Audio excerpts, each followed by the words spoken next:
It was a rainy evening in the city when Charles stood silently by the massive window of his penthouse, staring out at the world below. Though he was one of the wealthiest men in the country, owning several businesses, countless properties, and luxury cars, he felt a strange emptiness in his heart. His home was cold, not from temperature but from lack of warmth and love. Linda, his wife of over 2 decades, only ever smiled when she was handed shopping bags or expensive jewelry. Their daughter Ashley spent her days flaunting wealth on social media, chasing likes and attention. Only Ethan, his quiet, observant teenage son, seemed to care.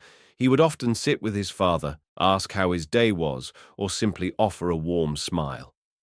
These gestures, small as they were, meant everything to Charles.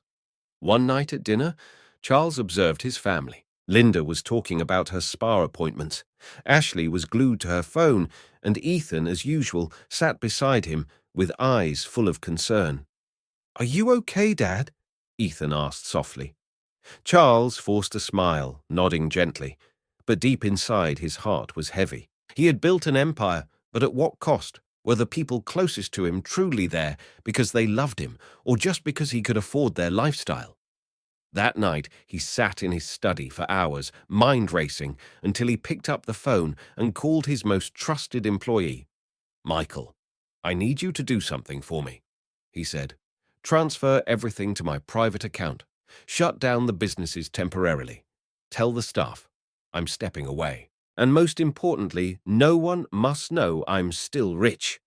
The next morning, Charles gathered the family in the living room. Linda walked in with a face full of annoyance, holding her designer mug of coffee. Ashley, still in her silk pajamas, was irritated by the early hour. Charles took a deep breath and told them he had lost everything. The market crash, he claimed, had wiped out their entire fortune. The banks had frozen all their assets, and they were being forced to leave their mansion immediately.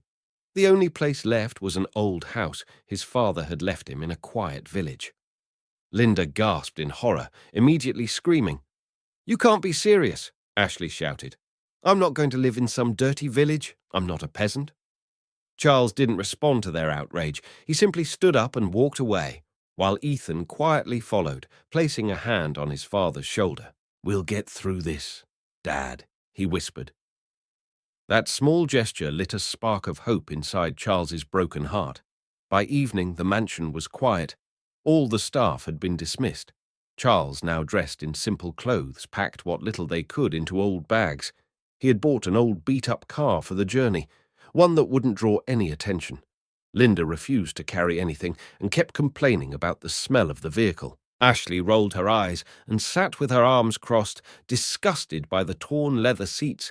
Ethan, on the other hand, held his father's hand from the back seat and smiled as the breeze touched his face.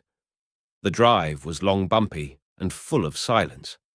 Charles didn't say much, but inside he was watching, listening, and taking note of every reaction. When they finally reached the village, Linda nearly fainted. The house, made of aging bricks and rusted tin roofing, was surrounded by weeds and smelled of earth and rain. "Charles, are you out of your mind?" Linda shouted. "We're supposed to live here." Ashley refused to get out of the car. "There's no Wi-Fi, no AC, and it smells like death. I can't even breathe." Charles didn't respond. He opened the creaky door and began unloading the bags. Ethan immediately jumped in to help, carrying bags into the dusty living room with a smile. "It's not so bad, Dad. It just needs a little cleaning," he said optimistically. Charles nodded silently, grateful for his son's strength. Inside the home was bare 2 plastic chairs, an old wooden table, and cobwebs in the corners. Linda refused to enter. Ashley kept complaining about the lack of mirrors. Charles, for the first time, didn't try to fix things. He let them be. That evening, he attempted to light a fire outside to boil water. His hands trembled from lack of practice.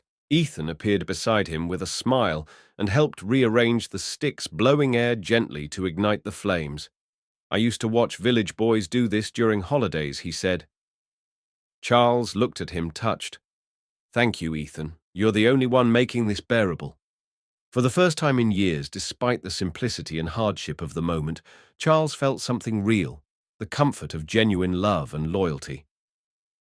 That night, the family shared one small mattress on the floor. Linda cursed the mosquitoes, and heat Ashley kept tossing and turning, groaning about the lack of air conditioning. Charles lay quietly beside Ethan, staring at the tin roof, reflecting on everything Dad Ethan whispered. "This is hard, but we're together. That's what matters, right?" Charles didn't answer immediately. He turned slightly and looked at his son in the darkness. "Yes, son," he said, "that's exactly what matters." In that moment, Charles knew. He had found the one person who still stood by him, not for what he had, but for who he was, and that made all the difference. The early days in the village were nothing short of a nightmare for Linda. The lack of electricity, the dusty air, and the absence of anything luxurious drove her mad. She spent her mornings sitting under the mango tree with a handmade fan, cursing her fate and the man she now called a failure. As Charles and Ethan sweated away in the fields, learning how to farm cassava and maize from scratch, Linda's eyes began to wander. One day, while walking through the village market with her nose turned up at the dirt and smells, she caught sight of a man sitting grandly under a shaded hut. His clothes were vibrant, his gold chain glistened in the sun, and his belly announced wealth. This was Chief Harris, the village head, known for his lavish lifestyle and 4 wives. But Linda didn't see him as a warning. She saw him as an opportunity. With her wrapper tightly tied and her perfume freshly dabbed from the last bottle she had hidden in her bag, Linda approached Chief Harris with practiced grace.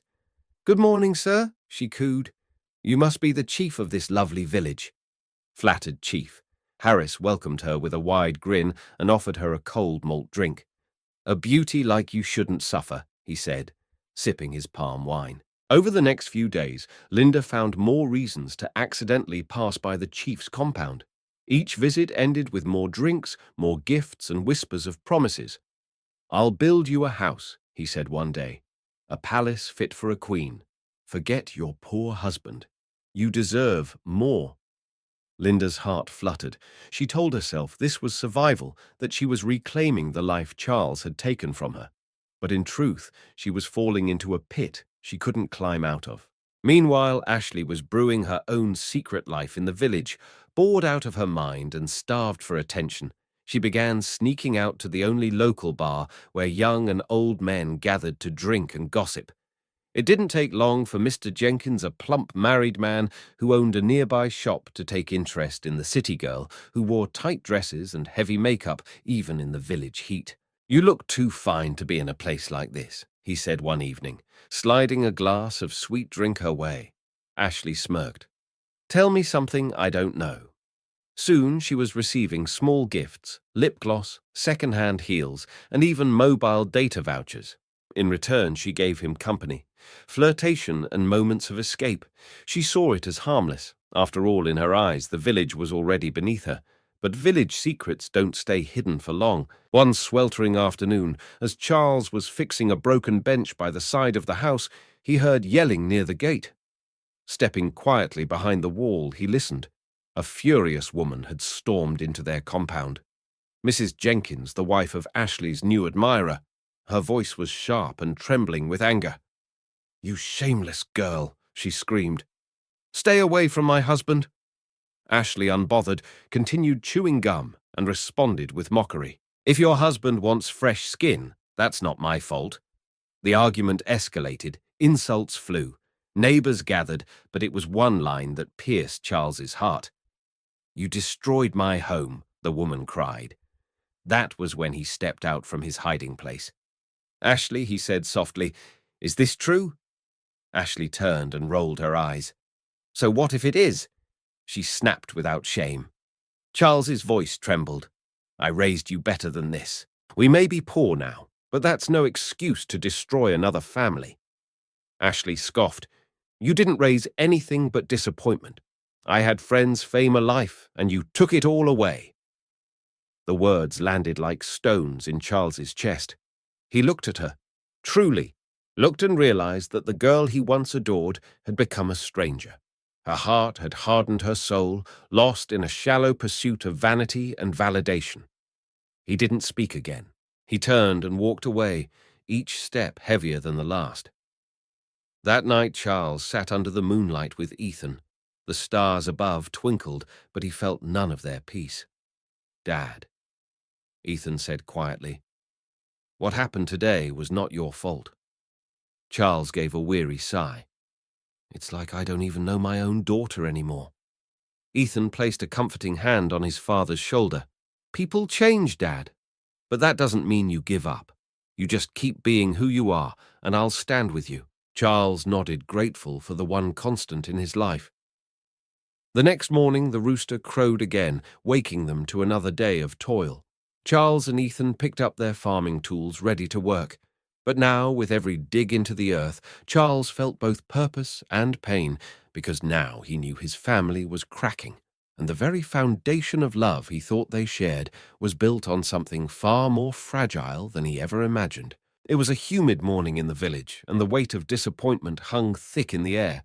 Ethan stood by the wooden door of their dusty home, watching his mother dress up once again in her finest wrapper, with bright earrings and red lipstick that shimmered unnaturally in the soft morning light. He could no longer stay silent. Taking a breath, he stepped forward. "Mom," he said, his voice calm but firm. Linda barely glanced at him, adjusting her blouse. "What is it now, Ethan?" she replied dismissively. "I just want to talk," he said. "Please listen." She sighed impatiently. "If this is another one of your lectures about your father and this miserable life, save it." But Ethan didn't budge. "It's not just about Dad," he said. "It's about you, about who you used to be. You were strong, proud, elegant. Now you sneak around with a man who treats you like a secret just for gifts and empty promises. This isn't the life you deserve. This isn't dignity." Linda's face hardened. "Dignity doesn't put food on the table," she snapped. "Love doesn't pay for soap. I refuse to suffer just to prove a point." Her voice cracked slightly, but her pride wouldn't let her show it. Ethan stood frozen, feeling the gap between him and his mother stretch wider with every word. "He's still your husband," he said quietly. "You stood by him when he was powerful. Why not now, when he needs you most?" Linda scoffed. "That man, he's finished. I have no pity for failures." Ethan's heart sank. "Then you've truly lost your way." She turned sharply and marched out the door, leaving Ethan staring at the space where her shadow had been. That night, as Linda returned from another visit to Chief Harris, she found Ethan and Charles quietly packing their bags. "Where are you two going?" she asked, arms folded back to the city. Charles said without looking up, "I've been offered a job. It's small but honest work." Linda burst into laughter. "Security guard, right, wow. From a billionaire to a gatekeeper. How the mighty have fallen." Ashley joined in laughing as she scrolled on her phone. "Let them go.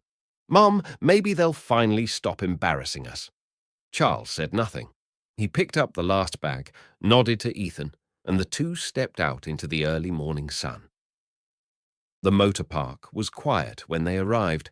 A few villagers stared as they boarded the dusty old bus heading back to the city. Ethan didn't look back. He had nothing left in that village except painful memories. After a long journey, they stepped into the city, surrounded once again by tall buildings, honking cars, and polished sidewalks.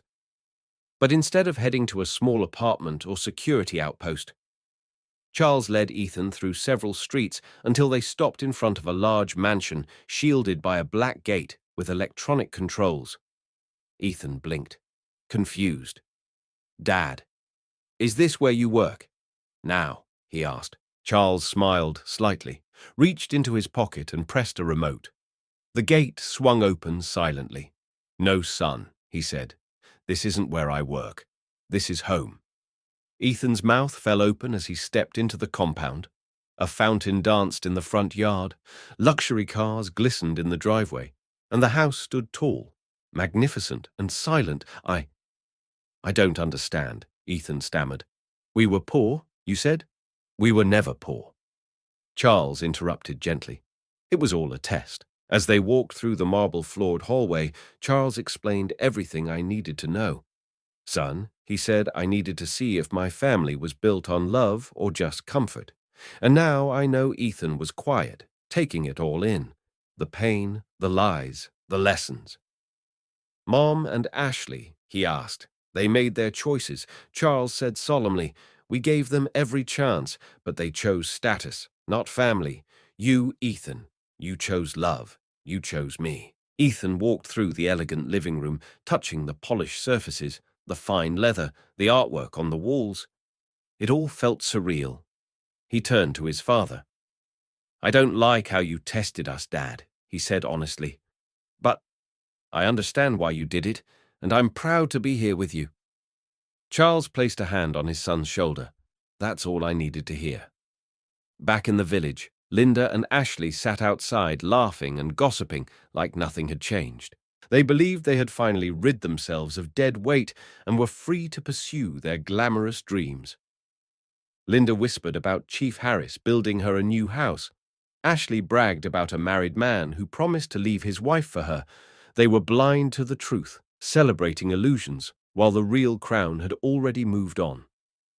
Meanwhile, in the city, Charles and Ethan stood side by side on the balcony of their mansion. The wind carried away the dust of their past. A new chapter was beginning, one built on truth, loyalty, and the quiet, unshakable bond between a father and a son. The sun had begun to set over the city skyline, casting golden rays across the marble floors of the grand mansion as Charles and Ethan stood quietly in the living room. The silence was thick, not awkward, but reflective, a space filled with all the unspoken thoughts between a father and his son.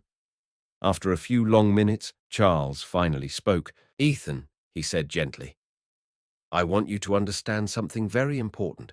Everything you saw, everything we went through, it wasn't to hurt you. It was to remind us of what truly matters." Ethan looked at him, eyes wide with emotion. "You pretended to lose everything, just to see how we'd react." Charles nodded. "Yes, money can buy comfort, but it can never buy character. True wealth, my son, is found in loyalty, in resilience, in the people who stand beside you when the world turns dark. You were the only one who did that. You stayed." His voice cracked slightly. "You didn't just earn my trust, you earned my legacy." Ethan sat down slowly on the velvet couch, trying to process the weight of his father's words. So all this time, the mansion, the cars, everything, it was still yours. Charles nodded, a small smile tugging at the corner of his lips. "I had to strip away the illusion to see what was real." Ethan was silent for a moment, then whispered, "I don't even know what to say." Charles sat beside him, placing a firm, reassuring hand on his back. "Say nothing. Just know that I'm proud of you. Not for enduring hardship, but for not letting it change who you are.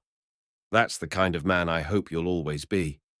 Ethan's heart swelled. He had spent weeks in discomfort, in emotional turmoil, thinking he had lost everything. And yet he had gained something far greater, his father's faith and a renewed understanding of what it meant to be rich in spirit. The days that followed were quiet but purposeful. Father and son sat at the dining table each morning with notebooks and laptops sketching out plans for a new foundation, one dedicated to providing education and shelter to struggling families in rural communities. "We've lived through it, so we know what they need," Ethan said one morning, his voice filled with determination. Charles nodded. "We will give back, but not for fame or applause. We do it because it's right." Together, they toured the city's outskirts, meeting with builders, planners, and community leaders. Ethan, once a quiet observer, now stood tall beside his father, his voice carrying strength and compassion. The mansion was no longer just a symbol of wealth. It had become the headquarters of a mission grounded in humility, integrity, and a shared dream. Back in the village, however, the truth had yet to settle. When a local gossip named Travis returned from the city and excitedly told Linda and Ashley that Charles was now living in a larger mansion than before, they both burst into laughter. "That clown!" Linda scoffed. "He's probably washing cars for the real owner." "I mean, who would hire a washed-up failure?" Ashley nodded smugly.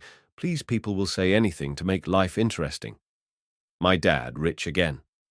"Not possible. He's probably a janitor somewhere, pretending to be important." The more they heard, the more they dismissed. Their pride blinded them, and their greed deafened them to the truth. Even when villagers showed them blurry photos of Charles entering the estate or driving luxury cars, they laughed it off as edited or staged. Linda was too busy fantasizing about becoming the queen of the village, having heard that Chief Harris was considering making her his wife. She paraded around the village in colorful wrappers, whispering of her upcoming royal life. Ashley, on the other hand, continued entertaining married men for meager gifts, convinced that one day one of them would lift her out of her misery. Neither of them realized that the real riches, the ones rooted in love, honesty, and family, had slipped through their fingers. They thought they had won by chasing status and illusion, but in truth they had lost everything of substance. Their laughter rang hollow, echoing through a house that once held a family, now just a shell of memory and regret. Meanwhile, Charles and Ethan stood at the edge of their new journey. One morning, as they walked through the gardens behind the mansion, Charles paused and looked at his son. "You know, Ethan," he said softly, "I once believed that money could hold a family together. I was wrong. It's love, respect, and truth that do that. You taught me that." Ethan looked up, eyes filled with purpose, "and you taught me that sometimes losing everything is the only way to find what really matters." They smiled at each other, a silent promise passing between them. They would build something lasting, not just in bricks and mortar, but in the legacy they would leave behind. Together they stepped into the future, no longer defined by wealth alone, but by the strength of their bond and the clarity of their shared purpose. In the heart of the village, where dust swirled with each passing footstep and gossip flowed like a river, Linda sat beneath the old mango tree, fanning herself with a palm leaf and grinning ear to ear. Her laughter echoed through the compound as she turned to her daughter Ashley, who was busy admiring her reflection in a cracked hand mirror. "Ashley," Linda whispered with excitement, "I didn't want to say anything before, but the king himself has asked me to be his wife." Ashley's eyes widened. "Mama, are you serious?" Linda nodded proudly. "Yes, soon I'll be queen. Linda of this village. I'll live in the palace, wear beads, and have maids carry my umbrella." They both burst into laughter, completely swept away in the fantasy. Meanwhile, Ashley, emboldened by her mother's story, added, "Well, my married man says he's divorcing his wife just for me. He promised to take me to Lagos and even get me a car." The two women sat together, basking in their delusions, sipping cheap malt drinks as if they were champagne. Their dreams weren't rooted in effort or integrity, but in shortcuts, deception, and the praise of strangers who only saw surface glitz. "We made it." Mama Ashley giggled. "Look at us now. No more preaching. No more that tired old man and his boring son. Finally, peace and prosperity." Linda nodded in agreement, adjusting her headscarf. "Let them suffer in the city. We are queens now, Ashley. Let them have their fake riches. We have real power here." They smiled with the smug satisfaction of people who believed they had played the game of life and won. But what they didn't realize was that their board had no foundation, and every move they made had led them further from the truth. Back in the city, Charles and Ethan were building something far more real. While Linda and Ashley chased titles and toxic promises, Charles and his son were planting the seeds of a legacy rooted in love, accountability, and purpose. Their mansion was no longer a monument to wealth, but a sanctuary of growth. They visited orphanages, built partnerships with local schools, and gave scholarships to young children from villages just like the one they had left behind. Charles often said, "What good is wealth if it doesn't heal, uplift, and inspire?" Ethan, with his father's resilience now shaping his soul, carried that message into everything he touched. The two men, once mocked, dismissed, and abandoned, had become living examples of what it meant to lose everything and still rise grounded by truth and loyalty. Back in the village, word had spread like wildfire. Rumors of Charles's restored fortune reached Linda and Ashley by way of a traveling trader who had seen the father and son at a luxury event in the city. He spoke of marble floors, expensive suits, and television interviews, but Linda and Ashley only laughed harder. "Fake news," Linda scoffed. "He's probably just shining shoes for some rich man." Ashley chimed in. He was probably invited to serve drinks, and now people are calling him rich again. Their pride wouldn't allow them to believe the truth, and their egos clung tightly to the illusions they had built. Even when shown photographs and videos they refused to look, their minds had already rewritten the story.